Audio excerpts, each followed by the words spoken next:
HooHooHooRobin. I don't think I've ever brought this up. I think Jimmy and I are in agreement with this, but I don't think I've ever really talked about this.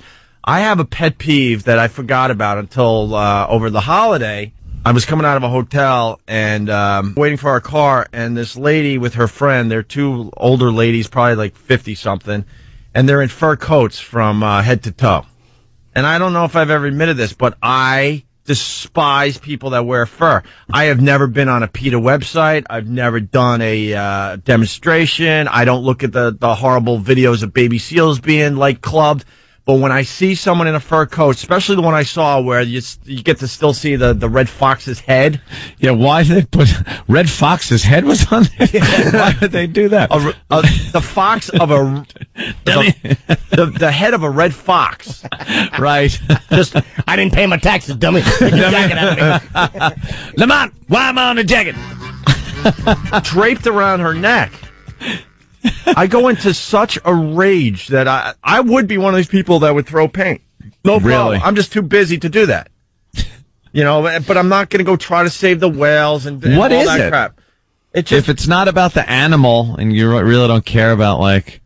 Is it the wealth that it implies? I think it's like the absurd wealth and, like, yeah, it's a wealth thing. It's humans being just ugly. Yeah, I think humans in general, we're just ugly creatures. That doesn't bother me, though. It's normally the sign, not always, it's not 100%, but a lot of times, especially with people who have been rich for a long time, it's kind of the sign of a disinterested pig. Like, they don't care what they're affecting or what had to be slaughtered for them to look a certain... It has become a symbol of that. Right. My girl's talking about, the whole... chickens and beef and stuff. I go, I get it. I'm not like hardcore, but that's my line. When I see head to toe furs, it drives me nuts because it's not one animal either. It's a lot of fucking furry. I think you were going to say a lot of furry animals. Furry friends. And oopsie. It came out like Dick Clark would have said it. Oopsie, first of the year.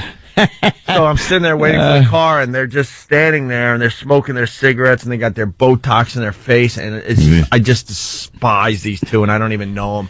And then I couldn't help myself, and they got in the car, and I kind of kicked the car. Oh, gee. Why would you?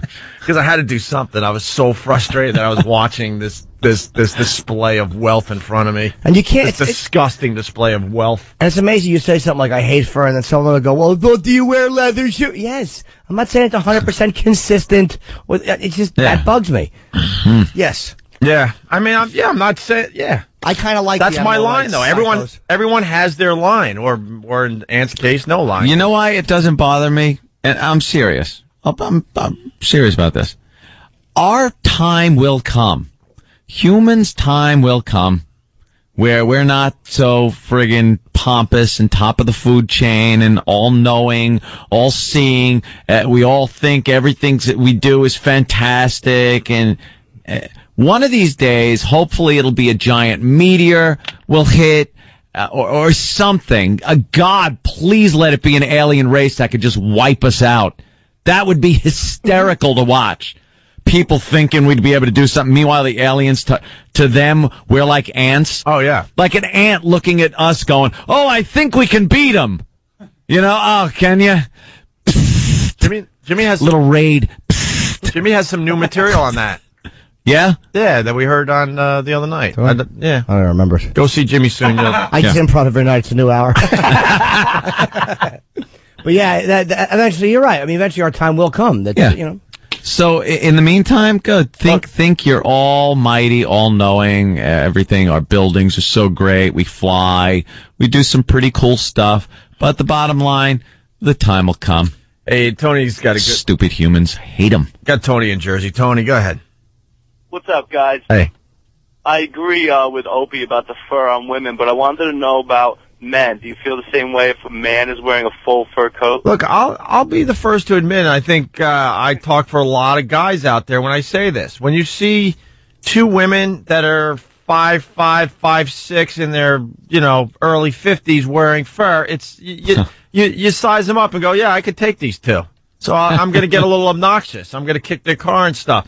But if it's like Michael Strahan on the Giants or some freaking football player wearing a, head to toe fur, guess what?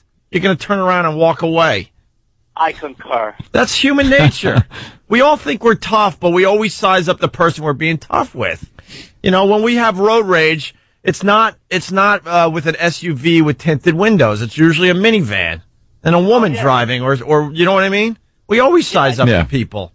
That's why I never mess with Asians, because they all know karate. Oh, you better not say Asians on the radio. You do know you're not allowed to do that. That's true, though. As a kid, I would never even try to get in a fight with a black kid or an Asian kid in school. Because I assume that the black kid's going to be able to just kick my ass, and that assumption has always been true. And I assume that the Asian kid knows some kind of martial art. Yeah.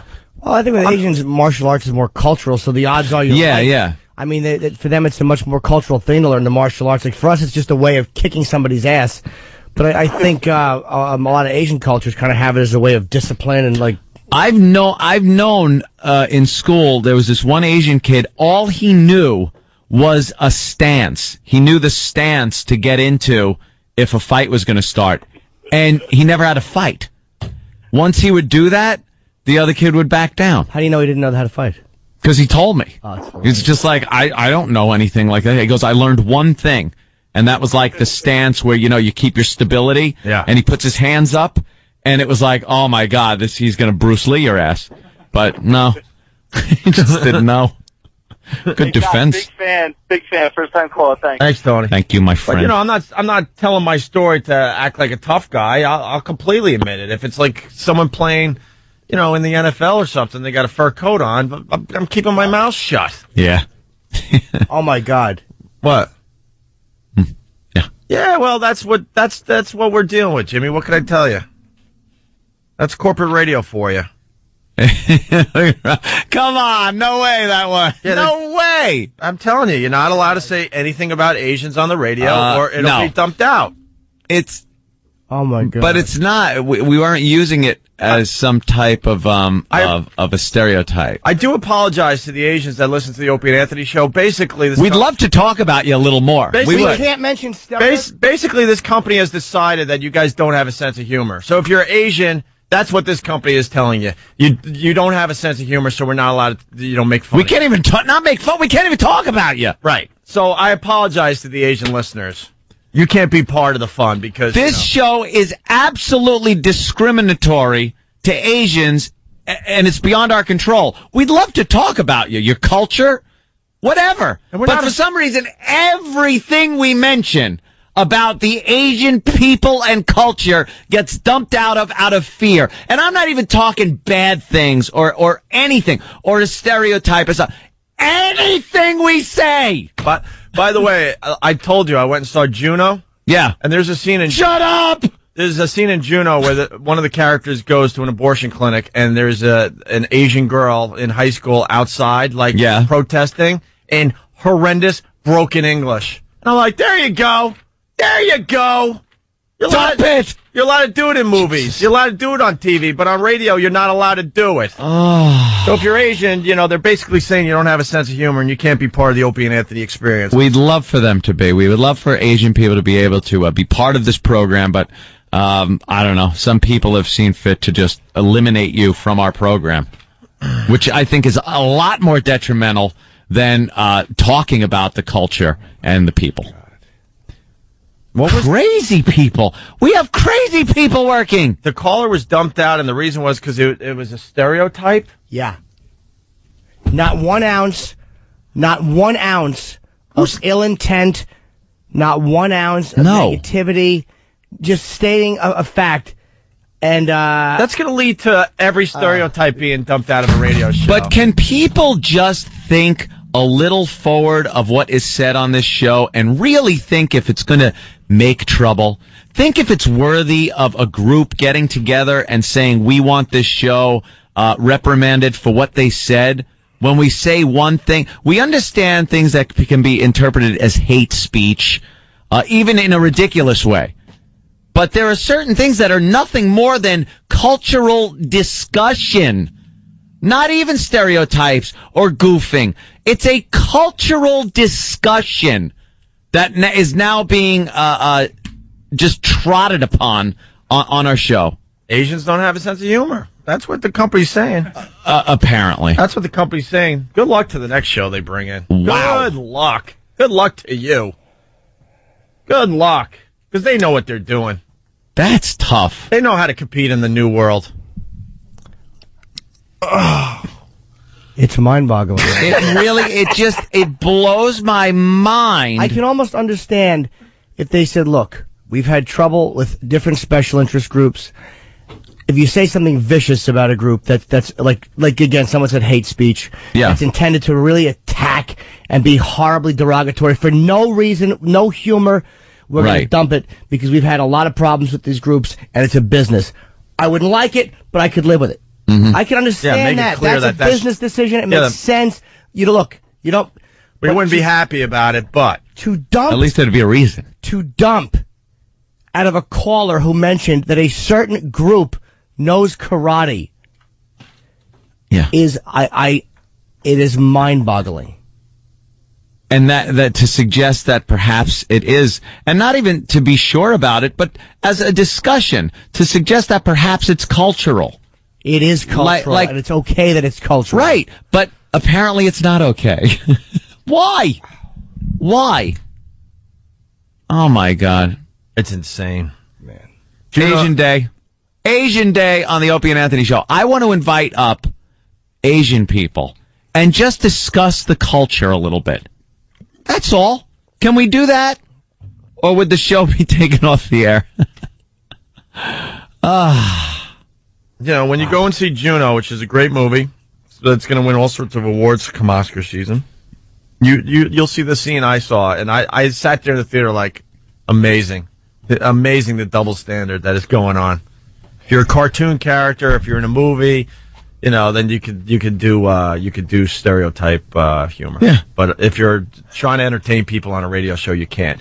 And I will never understand why that is. I will never understand that. Never. Infuriating. God, we are just a nation of pussies. Yeah. Not necessarily a nation. Yeah, a nation. It's a reflection of the country. Oh, it is. Well, It's a reflection. but of that type of stuff is getting, It's a reflection. Yeah. getting done in other circles there. All right. Oof. We'll take a break. Continue. That didn't take long. Huh? Couple hours in after vacation. They're just stupid. I know. I don't get that at all. They're I would really like some kind of an answer on that one, because that was just crazy. They're just stupid. And That's crazy paranoia. And they don't know what they got. It's too bad. Whatever. Crazy paranoia. We'll always be okay. I know that much. It's Opie and Anthony.